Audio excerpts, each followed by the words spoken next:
মানে মানুষ কতটা টক্সিকেটেড হতে পারে এটা বাঙালিকে না দেখলে কেউ বুঝবে না। প্রিয়াঙ্কা মানে হচ্ছে রাহুল ব্যানার্জির ওয়াইফ। তো উনি গাড়ি করে যাচ্ছিলেন। তো এই সময় বাইরে থেকে একটা ভিডিও ক্লিপ নেওয়া হয়, যেখানে দেখা যায় যে উনি ওনার চুলটা ঠিক করতেছে। এটা নিয়ে রীতিমতো ভিডিওটা ভাইরাল এবং মানে মানুষ ইচ্ছে মতো ট্রল করতেছে এই মুহূর্তে দাঁড়ায়। তো আসল বিষয়টা ছিল যে ওই গাড়ির বেল্টে ওনার চুলটা আটকে যায়, উনি চুলটা ঠিক করতেছিল। কিন্তু মানুষ সেই ভিডিও দেখে বলছে যে উনি ক্যামেরা দেখে চুল ঠিক করতেছে, এই মুহূর্তেও তার মনে কোনো শোক নাই, সে পোজ দিচ্ছে।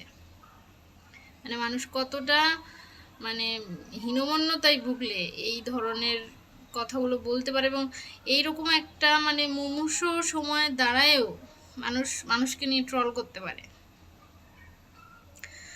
আর ওনার কোনো শোক নাই, যা শোক সেটা হচ্ছে অন্যান্য মানুষের। যেখানে ওনার এত বছরের একটা তাদের একটা সম্পর্ক ছিল, একটা বন্ধুত্বের, তারপর সেই সম্পর্ক থেকে তাদের মধ্যে ভালোবাসা সম্পর্ক তৈরি হয়, সেখানে বিয়ে হয়, তাদের একটা এত বছরের সংসার, এত বছরের একটা বাচ্চা আছে।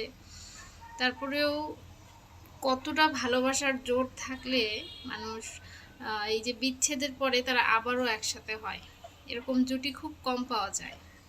যে বিচ্ছেদের পরেও বিশেষ করে এই যে সিনেমা অ্যাক্টর যারা আছে তাদের জীবনে এরকম ঘটনা খুব রেয়ার।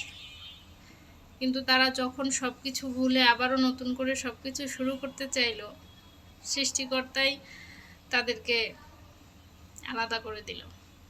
আসলে ওনাদের একটা সিনেমা ছিল চিরদিনই তুমি যে আমার। তো সিনেমারটাই হয়তো বাস্তব জীবনে ফুটে উঠেছে। কিন্তু মানুষ এই মুহূর্তে দাঁড়িয়েও মানুষকে নিয়ে কিভাবে ট্রল করতে পারে, এটাই আসলে আমার মাথায় আসে না। মানে কি মানুষ কি ভাবে তারা